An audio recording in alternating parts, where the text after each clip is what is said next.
आज की सबसे बड़ी खबर है। सोचिए, दिलीप मंडल ने एक लाइन लिया है, जो कल तक बाहुबली थे, आज वो एक बिल पास नहीं करा पा रहे हैं। तो वक्फ बोर्ड के खिलाफ जो बिल लाया जा रहा था, उसको संसदीय कमेटी को, स्टैंडिंग कमेटी को भेज दिया गया है। तो प्रधानमंत्री नरेंद्र मोदी की सबसे बड़ी हार 10 साल के बाद संसद में हुई है। और आपको पता है बिल पर रंगा किसने लगाया है? टीडीपी, चंद्रबाबू नायडू की पार्टी ने। और सोचिए, नीतीश कुमार को किस तरह से पॉलिटिकली डेथ करने की कोशिश की जा रही है। लल्लन सिंह ने चीख चीख कर संसद में मुस्लिम समाज के खिलाफ बोला। क्या नीतीश जी को ये पता है? चिराग पासवान बड़े गठबंधन के चेहरा है, 5 सांसद है उनके, 12 सांसद जेडीयू के हैं और 16 सांसद टीडीपी के हैं, जिससे सरकार चल रही है। तो चंद्रबाबू नायडू और चिराग पासवान बिल्कुल सत्ता से अलग है। क्या सरकार गिर जाएगी? और क्या पहले वाली वो बात नहीं रही नरेंद्र मोदी की सरकार में? ये सबसे बड़ी खबर है।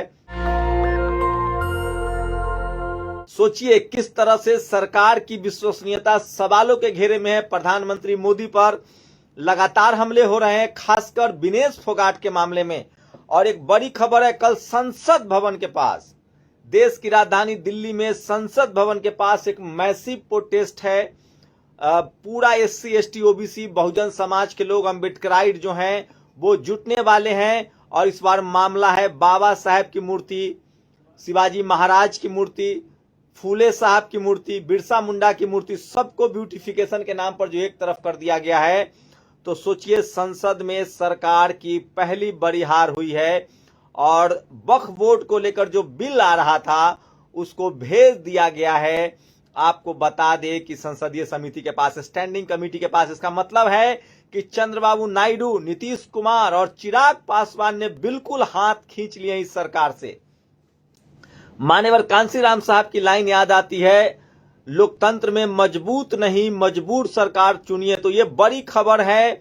और वक्फ बोर्ड को लेकर, और सोचिए सरकार के बजट को लेकर तमाम वो सांसद जो कल तक डरे सहमे रहते थे, वो एक बार फिर से फॉर्म में है। मिलीजुली सरकार है और मिलीजुली सरकार में पहली बार नरेंद्र मोदी की सरकार बैकफुट पर दिख रही है। और ये सबसे बड़ी खबर बता रहा हूं, संसद में लगातार सरकार को जवाब देना पड़ रहा है। बजट में बेरोजगारी पर लोगों ने घेरा, ओलंपिक में विनेश फोगाट के मामले में सोचिए, लोग शक जता रहे हैं कि ओलंपिक एसोसिएशन में, इंटरनेशनल ओलंपिक एसोसिएशन की मेंबर है नीता अंबानी, उन्होंने इंटरफेयर क्यों नहीं किया। पीटी उषा को लेकर लोग सहमत हैं कि वो आईओसी, इंडियन ओलंपिक एसोसिएशन के अध्यक्ष हैं, उन्होंने जाकर मुलाकात की विनेश फोगाट से, लेकिन नीता अंबानी मिलने नहीं गई। इसको लेकर भी सवाल पैदा हो रहा है कि वो क्यों नहीं मिलने गए, अपने खिलाड़ी के साथ खड़ी हुई। तो विनेश फोगाट के साथ पूरे देश की सिंपैथी है। वहीं मैं बार बार कह रहा था, पिछले 10 साल से कह रहा था, 2 दल और जो चुपके चुपके से, खासकर जिस तरह से सोचिए आंध्र प्रदेश में जगन मोहन रेड्डी की पार्टी बीजेपी के साथ हर बिल में समर्थन करती थी, मुस्लिम वोटर ने उनसे हाथ खींच लिया, दलित पहले ही नाराज हैं। उसके बाद दूसरी तरफ से याद कीजिए, उड़ीसा के मुख्यमंत्री नवीन पटनायक बार बार बीजेपी के साथ थे, उनकी सत्ता चली गई, जगन मोहन रेड्डी की सत्ता चली गई, बीजेपी उड़ीसा में खुद आ गई, वहां चंद्रबाबू नायडू आ गए। तो दलित अल्पसंख्यक के वोट, लेकिन उससे भी बड़ी खबर बता रहा हूं, जो क्लासिफिकेशन है, जो वर्गीकरण सुप्रीम कोर्ट में आया एससी एसटी को लेकर, उस पर आरएसएस ने कहा है कि मेरा इससे कोई लेना देना नहीं है।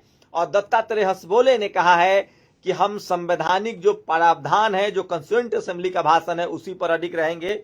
इसका मतलब है कि आरएसएस अपनी हाथ को खींच रहा है।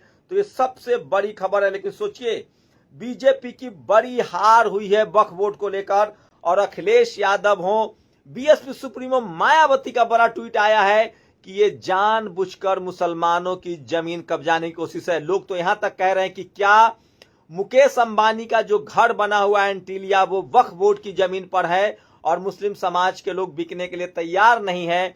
तो क्या उस जमीन को हड़पने के लिए सारा बिल लाया जा रहा था? तो अखिलेश यादव हो या चंद्रशेखर आजाद हो, बीएसपी सुप्रीमो मायावती हो, चंद्रबाबू नायडू हो, और आपको बता दें कि चिराग पासवान हो, चारों तरफ से नरेंद्र मोदी पर शिकंजा कसता जा रहा है। और खासकर अब बीजेपी के साथ सवर्ण समाज के अलावा और कोई नहीं बचता हुआ दिख रहा है। तो ये सबसे बड़ी खबर है जो सोशल मीडिया पर वायरल है। क्या फायदा रिजर्वेशन का, जब एससी एसटी ओबीसी के बच्चों क्या नहीं, उनका फायदा गाली तो खाते हैं इस नाम पे। लेकिन रिजर्वेशन ही कहाँ मिलेगा जब सब प्राइवेट हो जाए? प्राइवेट वाले कहाँ दे रहे हैं? तो उनको कहिए कि प्राइवेट सेक्टर में मैं विधेयक लेके आया, निजी विधेयक, कि प्राइवेट सेक्टर में SC ST OBC के बच्चों को मौका मिलना चाहिए। सुप्रीम कोर्ट का एक ऑर्डर, चर्चा हुई इसमें कि भाई क्रिमिनल होगी। कितने अरबपति बने आप लोग? कितने लोगों पे हवाई जहाज बताइए? SC ST के लोगों पे कितने लोगों पे हेलीकॉप्टर बताइए आप? कुछ नहीं है आपके पास आंकड़े। सब लोग मिलकर गरीबों को चलना चाहते हैं, गलत है सर। मैं आपका धन्यवाद करूंगा पुनः सर, और क्योंकि हम ही कॉरम पूरा करते हैं सर, देख लीजिए आप, हम ही बैठे कॉरम पूरा करते हैं। हमें विश्वास है अपने देश की पार्लियामेंट पे कि आज नहीं तो कल इस पार्लियामेंट से। तो चंद्रशेखर आजाद ने खुला चैलेंज किया और चुनौती दी तमाम सांसदों को कि SC ST OBC के हैं तो उनके संवैधानिक अधिकार के लिए बोलिए। और यह लंगड़ी सरकार है, सरकार आज वक्फ बिल पास नहीं करा पाई। 10 साल में पहली बार विपक्ष के विरोध के कारण कई बिल संयुक्त संसदीय समिति यानी JPC में गया है। हिंदू सवर्णों के अलावा बीजेपी का कोई कोर वोटर नहीं बचा है, उनका वोट ही कितना है। सरकार बहुत सौदेबाजी करेगी, SC ST OBC कमर कस ले संवैधानिक अधिकारों के लिए। तो ये दिलीप मंडल ने कहा है कि ये सरकार, चंद्रशेखर आजाद के बयान, उसके बाद वक्फ बोर्ड बिल संसदीय में पारित नहीं हुआ है। तो ये बात तमाम बहुजन समाज के खासकर OBC के नेताओं ने, मायावती जी ने, अखिलेश यादव ने, आपको बता दें चिराग पासवान ने, चंद्रबाबू नायडू ने, इन सब ने विरोध किया। तो अब जाकर बीजेपी सबसे ज्यादा बैकफुट पर है, ये सबसे बड़ी खबर आपको बता रहा हूं। और विनेश फोगाट के मामलों को लेकर भी लगातार लोगों की प्रतिक्रिया आ रही है और प्रधानमंत्री नरेंद्र मोदी पर सवाल पैदा हो रहा है। तो एक बात तो तय है कि अखिलेश यादव ने कुछ बड़े कमेंट्स किए हैं, मायावती BSP सुप्रीमो मायावती ने बड़ा कमेंट्स किया है। तो मिला जुला के देश अब सांप्रदायिकता हिंदू मुस्लिम में नहीं फंसने जा रहा है। लेकिन SC ST में बार बार कह रहा हूं, दिलीप मंडल के इस बात में दम है। संविधान को खतरा संसद से नहीं कोलिजियम से है, और इसको लेकर लोग कह रहे हैं कि सुप्रीम कोर्ट से इस तरह के फैसले आ रहे हैं। देश के खेल में हॉकी को कांस्य पदक जीत के लिए सभी जुझारी खिलाड़ियों के सम्मान है। इस समय की बड़ी खबर आई है, हॉकी में भारत को एक पदक मिला है, ये खुशी की खबर है। सोशल मीडिया पर सबसे ज्यादा वायरल है विनेश फोगाट मामले के बाद। चलिए, पेरिस ओलंपिक से एक बड़ी खबर आई है और एक कांस्य पदक और भारत को मिला है। तो इस समय की सबसे बड़ी खबर बता रहा हूं। लेकिन समझिए, 10 साल में बीजेपी को सबसे बड़ी हार का सामना करना पड़ रहा है और अब संसद में उसका बिल पास नहीं हो पाया।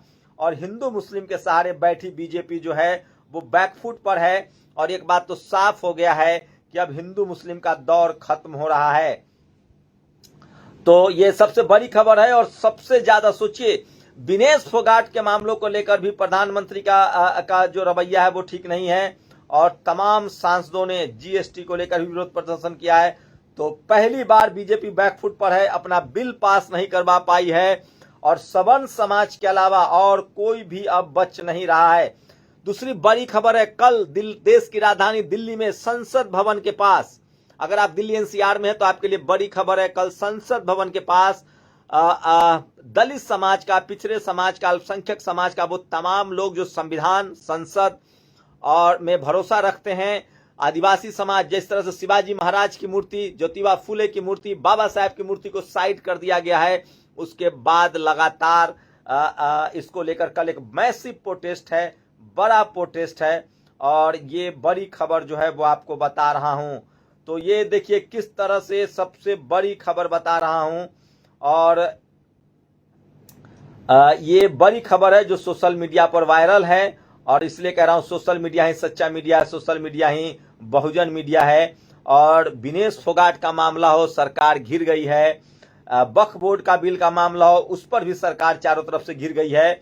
और अखिलेश यादव हो, मायावती जी हो, चंद्रबाबू नायडू हो या चिराग पासवान हो, इसमें 2 सत्ता दल चंद्रबाबू नायडू और चिराग पासवान ने सीधे सीधे विरोध किया है और JDU भी विरोध में थी। लेकिन जिस तरह से ललन सिंह, जो कि अपर कास्ट जनरल कैटेगरी से आते हैं, उन्होंने बिल का समर्थन किया, उससे नीतीश कुमार को बहुत नुकसान हो रहा है। तो इस समय की सबसे बड़ी खबर थी जो सोशल मीडिया पर वायरल है। और कल देश की राजधानी दिल्ली में संसद भवन के पास SC ST OBC के लोग जमा हो रहे हैं, मूर्ति हटाने के खिलाफ प्रदर्शन कर रहे हैं, ये बड़ी खबर है। और SC ST OBC का भाईचारा बना हुआ है और वो अपने संवैधानिक मुद्दों पर। लेकिन सवाल है कि क्या SC ST OBC का रिजर्वेशन बढ़ेगा, क्या OBC का जातीय जनगणना होगी। सरकार पूरी तरह से बैकफुट पर है और हिंदू मुस्लिम नहीं चल पाया है।